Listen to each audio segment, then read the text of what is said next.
It is an old story. In fact, it's a story so old that it will be new for some of us today. And it's a true story, attributed to Robert Tillman some years ago. A young woman came down with cancer very prematurely. And as was heroically done in those days, as we do in these days, experimental treatments were trotted out, hoping against hope that they would have good effect. It became evident that they would not. And when that became evident, the young woman, a woman of faith, called her pastor. And the pastor came over for that painful but important pre-visit before what would be a full funeral. And to her credit, and sometimes to folks who have that opportunity, she got to pick out exactly what she wanted for her funeral service. So there were the usual things, the selection of hymns, the selection of scriptures, who would do the reading. And when the pastor was done making his notes, is there anything else? She said, yes, there's one other thing. Would you make sure that the funeral director, when they prepare my body for the coffin to be there in the funeral service, and people come by to see me, make sure that I'm holding a fork. Well, he thought that was odd, and he said, well, explain that to me. And she said, well, growing up in the church, potlucks and socials, whenever they would clean off the main course dishes from the table, they would say to us, hold on to your fork. Keep your fork. And she said, and that's when I knew that something wonderful was coming. It was going to be velvety chocolate cake. It was going to be deep dish apple pie, maybe a la mode, but it was going to be amazing. So at my funeral, when people come by and see me lying there, and they turn to you, Pastor, and say, what's with the fork? You're able to tell them, and do tell them, that something wonderful is about to happen. These last 2 weeks, this is week 3, we've been talking about the bonds of belonging under the larger title, Blessed Be the Ties That Bind. And in these bonds of belonging, we've talked about how it is that people come into fellowship of the church with a sense of bonding, that they're made to feel one with and not just standing alongside. That those fellowship bonds become reinforced by belief bonds when we discover that what I care about deeply, what I believe in deeply, is shared by women, men, youth within this church family. I feel a part of, because we're all on that proverbial same page of faith. But there also then are expectation bonds. And that's what we're talking about today. My premise for this whole series has been that in the last 2 years, when we've been forced to shelter in place, when we've been staying to our healthy bubbles, we have inadvertently become wary, hesitant, distant from people we don't know. People we don't know are safe by whatever yardstick you want to use. So it's just easier not to reach out. It's easier not to invite. It's easier not to take interest in and find something out about that new face when that was a much more reflexive thing that we just did, because that's who we are as a church. I knew that was really the case a year ago, about this time, when we thought we were going to roll everything out for the fall like we're doing this year, finally. We thought we were going to do this last year. Everything was geared up, ready to go, before we got tripped up by that latest variant this time last year. And those plans got sabotaged. But up until that point, we knew that to sort of restart what it meant to be church, the easy ministry, the first ministry would be the hospitality team. Because the folks on the hospitality team, more than anyone else, understand and appreciate how important it is to welcome somebody, make them feel at home. They know the importance of that, especially if we've been away a long time. So Jim Carrillo, and there's not a more dedicated church person and leader than Jim Carrillo, head of our hospitality team, makes it a point, and we hadn't been doing it for a year and a half, right, COVID. He emails, he texts, and he calls most of the 100 people on his list of greeters and ushers. The responses were exactly this. 1/3 said, yeah, sign me up, let's do this. The expected response. The second third was, no, I don't want to do that anymore. And the third response, most troubling to me, he got ghosted. Members of the church just would not call him back, would not respond. And that's when I knew that our muscles, our social muscles of outreach, invitation, and inclusion had really become atrophied. And that's not what Jesus intends for the body of Christ called the church.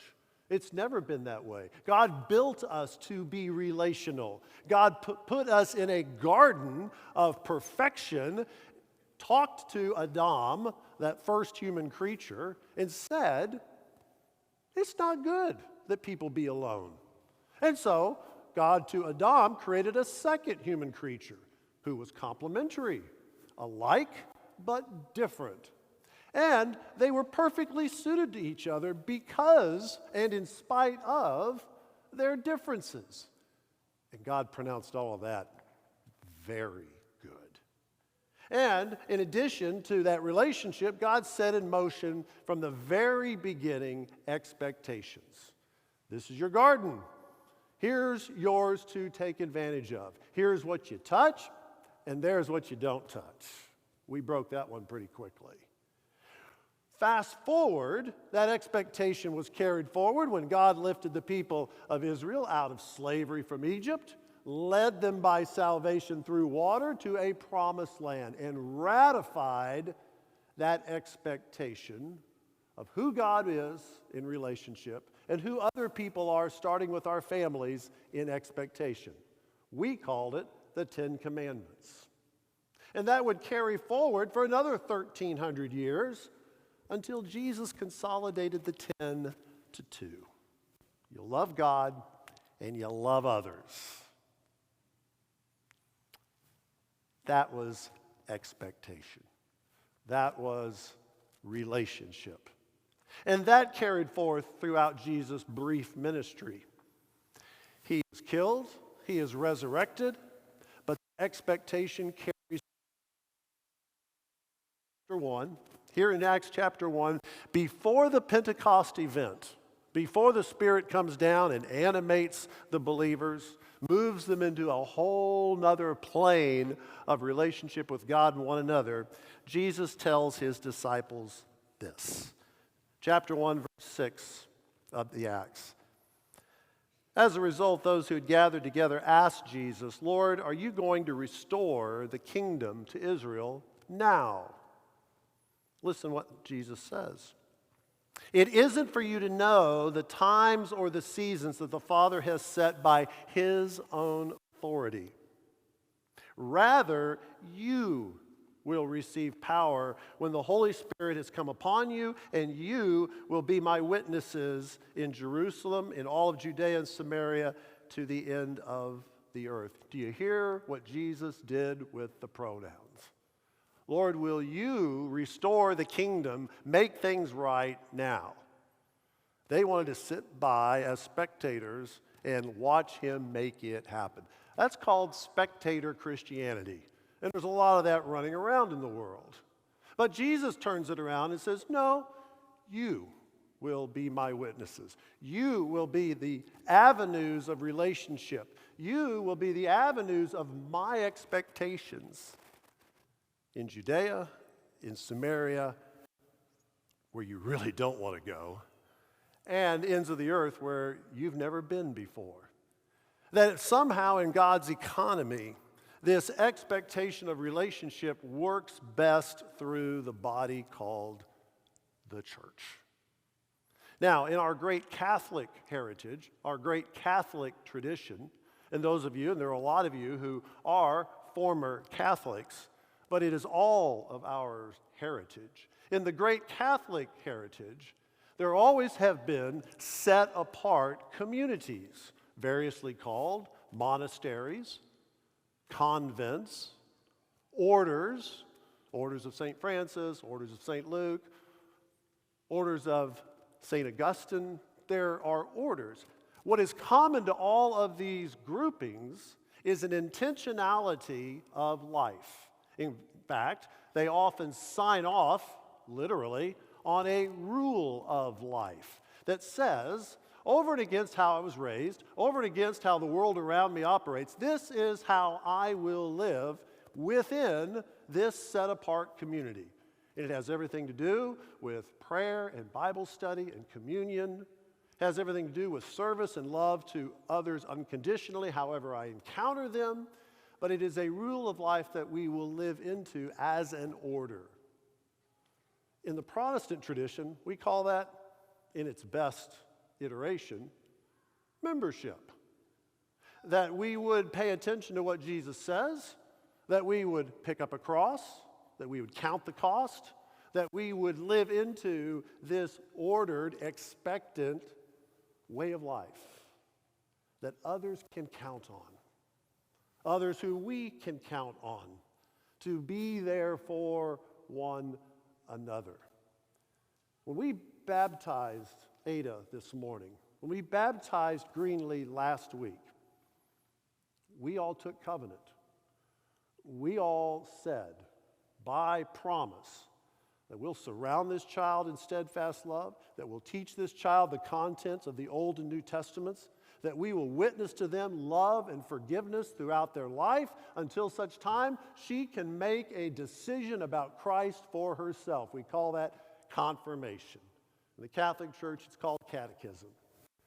But the intent is the same. It is an expectation of lifestyle where Christ is first, above all else. Christ is the starting point for what we think, say, and do before all other influences. All other influences. 30 years ago, my wife and I had the privilege of starting a church from scratch. The great advantage of starting a church from scratch, nobody says to you, hey, we've never done it that way before. You get to do it any way you want, which is a scary privilege as a pastor, because whatever you start, it has a way of staying as that church's DNA. But we were real clear. We would call it the United Methodist Church of the Disciple. And people would ask, well, which disciple? And I said, anybody who chooses to live intentionally and in an expansive and growing way as a follower of Jesus Christ. To be sure, a lot of folks don't. A lot of folks don't, and they didn't when Jesus was living.